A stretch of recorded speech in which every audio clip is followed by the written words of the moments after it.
Pandian store today episode. Pandian இருந்துட்டு இனி ஒரு நிமிஷம் கூட நீங்கள் இந்த வீட்டில் இருக்கக்கூடாதுன்றாங்க. நான் உங்கள் மேலெல்லாம் எவ்வளோ நம்பிக்கை வச்சேன், அளவு கடிதான் நம்பிக்கை வச்சேன். ஆனால் வச்ச நம்பிக்கை எல்லாமே இப்படி சுக்குநூறாக அழிச்சிட்டிங்கன்றாங்க. உங்களை பார்க்க கூட எனக்கு பிடிக்கலை, எனக்கு கோபமாக வருது உங்களை பார்த்தா அப்படின்ட்டு சொல்லிட்டு இருக்காங்க. ஏமா மயில, உனக்கு என்னம்மா நான் குறை வச்சேன்? இந்த வீட்டில் இருக்கிற வரைக்கும் சந்தோஷமாலாம் இருந்தேன். ஆனால் இப்படி வீட்டிலே இருந்து எங்கள் எல்லாருமே ஏமாத்திட்டுலாம் இருந்திருக்கன்றாங்க. இப்படி நீங்கள் எல்லாரையும் ஏமாற்ற உனக்கு எப்படி மனசு வந்ததுன்றாங்க. கொஞ்சம் கூட மனசாட்சியே இல்லையாம்மா உனக்குன்றாங்க. நாங்கள் எவ்வளோ ஆசைகளோடு இருந்தானே இன்னைக்கு இப்படி பண்ணிட்டேம்மா அப்படின்ட்டு சொல்லி ரொம்ப எமோஷ்னலாக ஃபீல் பண்ணிக்கிட்டு இருக்காங்க. அதுக்கு மாமா, நான் தப்பு பண்ணிட்டேன் மாமா, என்னை மன்னிச்சிருங்கன்றாங்க. ஆனால் அதுக்காக எனக்கு இவ்வளோ பெரிய தண்டனை மட்டும் வேண்டாம் அப்படின்றாங்க. எவ்வளவோ பேசி பார்க்குறாங்க. ஆனால் அந்த இடத்துல கேட்குறதா கிடையாது. இனி ஒரு நிமிஷம் கூட இங்கே இருக்கக்கூடாது, இந்த வீட்டை விட்டு இவ்வளோ அனுப்பிடலாம்ப்பா அப்படின்ற மாதிரி சுடர் சொல்லிக்கிட்டு, அதாவது குழலி சொல்லிக்கிட்டு இருக்காங்க. கொஞ்சம் கூட இவளுக்கு மனசாட்சி இல்லைப்பா, பொய் மேலே பொய் அடிக்கிட்டே போகிறப்பா, அப்படிப்பட்டவளெல்லாம் இந்த வீட்லேயே நம்ம வைக்கக்கூடாதுன்றாங்க. இந்த வீட்டில் வைக்கிறதுக்கு தகுதியானவங்களும் கிடையாதுப்பான்றாங்க. இவளுக்கு ஒரு சரியான தண்டனை கொடுக்கணும்னா முதல்ல இவளை நம்ம இந்த வீட்டை விட்டு அனுப்பிதான்ப்பா ஆகணும் அப்படின்ற மாதிரி சொல்கிறாங்க. இல்லை அப்படி மட்டும் பண்ணிடாதீங்க ப்ளீஸ் ப்ளீஸ் அப்படின்றாங்க. அதுக்கு சமந்தி, ஏதோ நாங்கள் தெரியாத ஒரு தவறு பண்ணிட்டோம் தான், இனிமேல் அப்படி பண்ண மாட்டோம், அதுக்காக எங்களை வீட்டை விட்டு அனுப்புறேன்ட்டெல்லாம் நீங்கள் சொல்லாதீங்க சமந்திட்டு ரொம்ப ரெக்வஸ்ட் பண்ணுறாங்க. எப்படி எப்படி பண்ணுற தப்பெல்லாம் பண்ணிவிடுங்களா, அதுக்கப்புறமா இனிமேல் இப்படி பண்ண மாட்டோம் மன்னிச்சிடுங்கன்னு சொன்னால் என்னங்க அர்த்தம்ன்றாங்க. என்னங்க மனசில் வச்சுட்டு பேசிட்டு இருக்கீங்க? நீங்கள் பண்ணிட்டு இருக்கிறதெல்லாம் கொஞ்சம் கூட சரியில்லை. என்ன சம்மந்தி, நீங்களே பெரிய மனசு பண்ணி மன்னிச்சு விடலாம்ல, அதை விட்டுட்டு இப்படி எங்களை துரத்தியே ஆகணும்னா என்ன அர்த்தம் சொல்லுங்கன்றாங்க. அப்போ துரத்தி விட்டா என் பொண்ணுடைய நிலைமை என்ன ஆகும்ன்றாங்க. என்னவோ ஆயிட்டு போட்டு எங்களுக்கு என்ன என்ன அப்படின்னு கோமதி சொல்லிக்கிட்டு இருக்காங்க. இப்படியெல்லாம் பேசாதீங்க, கொஞ்சம் பெரிய மனசு பண்ணுங்கன்றாங்க. இன்னும் மட்டும் தான் போய் சொல்லியிருக்கீங்களா, இன்னும் வேறு ஏதாச்சும் எல்லாம் போய் சொல்லியிருக்கீங்களா அப்படின்றாங்க. ஐயோ சமந்தி, நீங்கள் நினைக்கிற மாதிரிலாம் வேறு எந்த ஒரு பொய்யும் நான் சொல்லலை, தயவு செஞ்சு மன்னிச்சிடுங்க, ஏதோ ஒரு தவறு நாங்கள் பண்ணிட்டோம் அப்படின்ட்டு எவ்வளவோ அந்த இடத்துல பேசி பார்க்குறாங்க. ஆனால் அவங்க என்ன தான் பேசினாலுமே கொஞ்சம் கூட காது கொடுத்தே கேட்கறதில்ல யாருமே. அரிசி இருந்துட்டு அண்ணி உங்கள் மேலெல்லாம் எவ்வளோ நம்பிக்கை வச்சுனாங்க, ஆனால் இந்த அளவுக்கு கேவலமான ஒரு வேலையை பண்ணுவீங்க நாங்கள் நினச்சி கூட பார்க்கலன்றாங்க. இப்படி பச்சையாக போய் சொல்லி எங்கள் எல்லாரையும் ஏமாத்திருக்கீங்க, எப்படி அண்ணி உங்களால் இப்படி இருக்க முடியுதுன்றாங்க. ஐயோ ஐயோ சமதி, இப்படி சின்ன பொண்ணை பேச வைக்கிறீங்களே, உங்களுக்கு கொஞ்சம் கூட மனசாட்சின்றதே இல்லையான்றாங்க. என் பொண்ணை என்னம்மா கேள்வி கேட்குறா, ஏன் என் தங்கச்சி கேட்குறதுல என்ன தப்பு அப்படின்னு குழலி வருவாங்க. அவள் பண்ணது எல்லாமே ஃப்ராடு வேலை, அதனால தான் அவள் கேட்குறா. அரசு கேட்குறதுல எந்த ஒரு தப்பும் கிடையாது, ஒழுங்காக உங்கள் பொண்ணு வளர்த்துருக்கணும், அதை விட்டுட்டு தேவையில்லாமல் என் தங்கச்சி கேட்டால் நீங்கள் சண்டைக்கு வரீங்களா அப்படின்றாங்க. பாண்டியன்கிட்ட போய்ட்டு சம்மந்தி, நீங்கள் தான் சரியான தீர்ப்பை கொடுக்கணும், இங்கே பாருங்க என் பொண்ணு தப்பு பண்ணிட்டா தான், இல்லை நான் ஒன்றும் சொல்லலையே அப்படின்றாங்க. ஆனால் அதுக்காக அவளுக்கு இவ்வளோ பெரிய தண்டனைலாம் கொடுக்காதீங்க சம்மந்தி, அதை நினச்சாலே எனக்கு கஷ்டமாக இருக்குது, ப்ளீஸ் சம்மந்தி இப்படியெல்லாம் பண்ணாதீங்க அப்படின்ட்டு ரொம்ப எமோஷ்னலாக ஃபீல் பண்ணிக்கிட்டு இருக்காங்க. இங்கே பாருங்கள், நீங்கள் என்ன சொன்னாலும் சரி, அதில் எங்களுடைய முடிவில் எந்த ஒரு மாற்றமும் கிடையாதுன்ற ஒழுங்கா இங்க இருந்து போயிட்டீங்கன்னா உங்களுக்கு நல்லது, இல்லைன்னு வச்சுக்கோங்களேன் என்ன நடக்கும்னு கூட இங்க தெரியாது அப்படின்ட்டு எல்லாம் சொல்லிட்டு பயங்கரமா சண்டை போட்டுக்கிட்டு இருக்காங்க. நானும் போனா போதுன்னு பார்த்துட்டு இருந்தா இப்படி ஓவராலா போய்கிட்டு இருக்கீங்க, ஒழுங்கா உங்களுடைய வேலை என்னவோ அதை மட்டும் பாருங்க, அதை விட்டுட்டு சும்மா இப்படி அனாவசியமாலாம் பண்ணிட்டு இருக்காதீங்க அப்படின்ட்டு கோவப்பட்டு பயங்கரமா கத்திட்டு இருக்காங்க. பாண்டியன் இருந்துட்டு, இங்க பாருமா உண்மையில நிறைய நம்பிக்கையும் பாசமும் நான் வச்ச நம்பிக்கை பாசம் எல்லாமே சுக்குநூற உடைச்சிட்டு மாஞ்சாங்க. மாமா இனிமேல் அப்படி பண்ண மாட்டோமாம்மா அப்படின்ட்டாங்க. எந்த இதில் பண்ண மாட்டேன்னு சொல்கிறமானுவாங்க.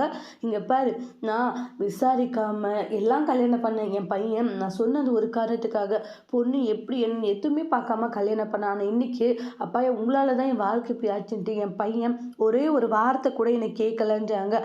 இன்னி வரைக்கும் கேட்கல. ஆனால் அப்படிப்பட்ட ஒருத்தனுடைய வாழ்க்கையவே நான் இங்கே அழிச்சிட்டு நிற்கிறேம்மா, சுக்குநூறாக அழிச்சிட்டு நிற்கிறேன்றாங்க. அப்படி இருக்கிறவனுக்கு நான் என்ன பதில் சொல்லுமான்றாங்க. மாமா அது வந்துன்றாங்க, என்னம்மா போயின்னு பேசிட்டு இருக்க, உன்னாலதான் இன்னைக்கு என் பையனுடைய வாழ்க்கையவே நான் அழிச்சிட்டேன்றாங்க. அவனை பார்க்க கூட என்னால் முடியல, அந்த அளவுக்கு எனக்கு குற்ற உணர்ச்சியாக இருக்குன்றாங்க. ஆனால் நீ என்னடனா சாதாரணமாக தப்பு பண்ணிட்டேன்னு சொல்லிட்டுருக்கே அப்படின்னு பாண்டியன் சொல்கிறாங்க.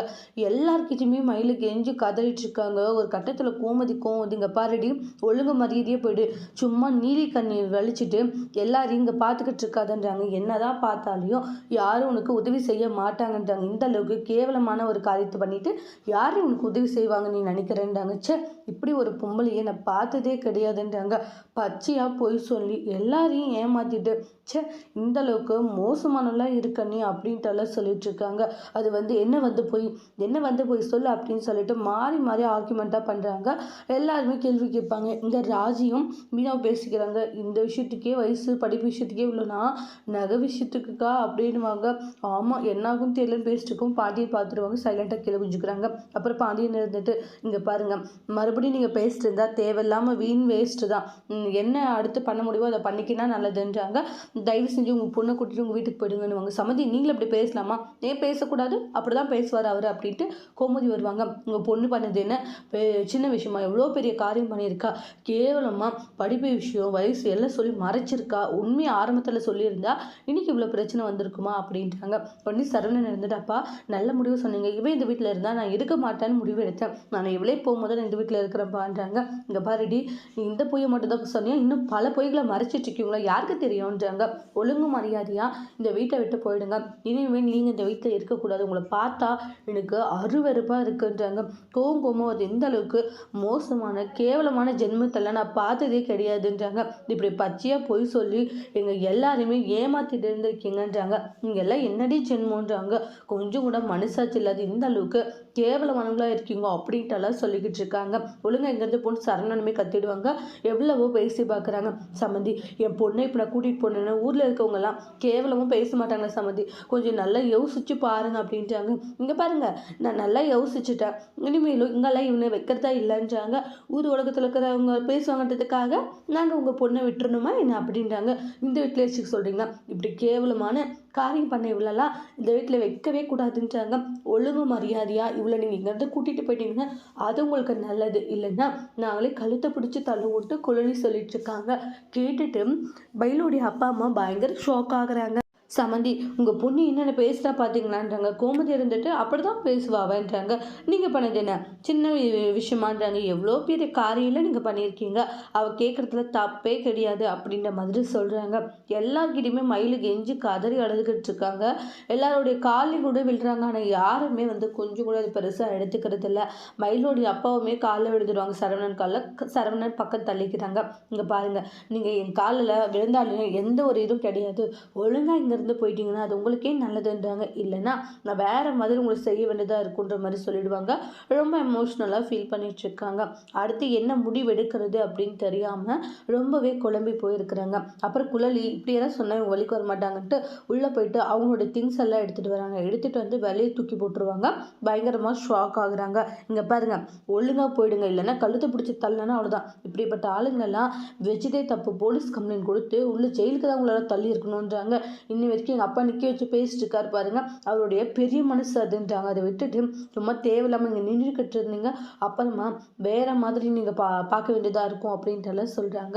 அந்த இடத்துல மயில் இருந்துட்டு மாமா இல்லை மாமா ப்ளீஸ் மாமா என்னை மன்னிச்சிடுங்கன்னு இங்கே பாருங்க வீட்டை விட்டு அமிச்சா நாங்கள் உடனே கூட்டிகிட்டு போயிடுவோம்மா. என் பொண்ணு இங்கே தான் இருப்பா அவெல்லாம் வரமாட்டா அப்படின்றாங்க. நாங்கள் ஏன் கூட்டிகிட்டு போகணும்? கல்யாணம் மட்டும் பண்ணிக்கினீங்க. இப்போ ஒரு தப்பு பண்ணிட்டு ஓட்டத்துக்காக என் பொண்ணை வீட்டை விட்டு அனுப்புவீங்களா? அதெல்லாம் வாய்ப்பே இல்லை. இனிமேலும் வந்து அனுப்பவே முடியாது அப்படின்ற மாதிரி சொல்கிறாங்க. என் பொண்ணு இதே வீட்டில் தான் வாழ்வானுவாங்க. அதுக்கு கோவம் வந்துடுது கோமதிக்கு. என்னது இதே வீட்டில் வாழ்வாள்? என்ன பேசிட்டு இருக்கீங்க? உங்கள் பொண்ணு பண்ணதெல்லாம் கேவலமான வேலையா?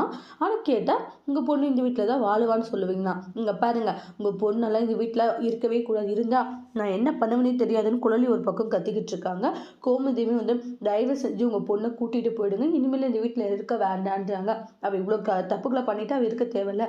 என்ன சம்மதி நினச்சா வாழ்றதுக்கும் நினச்சா போன்றதுக்கு பொண்ணு பொம்மையான்றாங்க. இங்கே பாருங்க எல்லா உண்மைகளும் தெரிஞ்சுட்டு இப்படி பண்ணியிருக்கீங்க. கோவப்பட்டால் நாங்கள் தான் கோவப்பட்டிருக்கணும். அதை விட்டுட்டு நீங்கள் நாடகம் பண்ணிட்டு இருக்காதீங்க சரிங்களா? முதல்ல உங்கள் பொண்ணை கூட்டிகிட்டு போங்க அப்படின்றத சொல்லிட்டு கோமதி கத்திக்கிட்டு இருக்காங்க.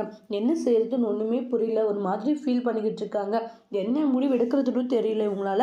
அப்புறம் குழலி இருந்துட்டு அம்மா இதெல்லாம் சரியாக வராதுன்னு சொல்லிட்டு தங்கமயில பிடிச்சி வெளியே இழுத்துட்டு போகிறாங்க.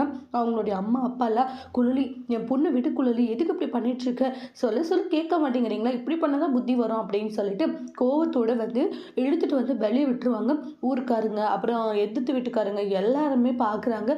என்ன ஆச்சுன்ற மாரி பேசிக்கிறாங்க. உடனே குழந்தை இருந்துட்டு, "இங்க பாரு, இனி ஒரு நிமிஷம் கூட இந்த வீட்டுக்கு நீ வரக்கூடாதுன்றாங்க. ஒழுங்கு மரியாதையா உன் பொட்டி படிக்கையெல்லாம் தூக்கிட்டு போடி. இனிமேல் வந்து எங்க முகத்திலே நீ முழிக்கக்கூடாது. இந்த அளவுக்கு கேவலமான காரியம் பண்ண நீ, இனிமேல் எங்க முகத்தில முழிக்கக்கூடாது. எங்க வீட்டு வாசப்படியும் மிதிக்கக்கூடாது" அப்படின்ட்டு குழலி கேவலமா திட்டிட்டு கதவ சாத்திடுவாங்க. ஊர்க்காரங்க எல்லாம் வேடிக்கை பார்க்குறாங்க. தங்கமயிலுக்கும் அவங்களுடைய குடும்பத்துக்கும் ரொம்ப அசிங்கமா போயிடுது. அப்புறம் ஃபீல் பண்ணி அழுதுட்டுருக்காங்க. "அம்மா, என்னுடைய வாழ்க்கையே போயிடுச்சுல்ல, அவ்வளோதானம்மா, எல்லாம் முடிஞ்சு போச்சுல்லம்மா" அப்படின்ட்டு ஃபீல் பண்ணி அழுதுட்டுருக்காங்க. என்னுடைய வாழ்க்கை இப்போ கேள்விக்குறி ஆயிடுச்சுன்ட்டு கதறி கதறி அழுதுட்டுருக்காங்க. மயிலோடைய சிச்சுவேஷன நினச்சு ஃபீல் பண்ணுறாங்க. இங்க பாட்டி அவங்களுடைய மருமகள், "என்னாச்சு அவங்க வீட்ல? இந்த பொண்ண அடிச்சு தொரத்துறாங்க, ஒண்ணுமே புரியலையே" அப்படின்ட்டு எல்லாம் ஷாக் ஆகுறாங்க. அதோட இந்த எபிசோட் முடிச்சு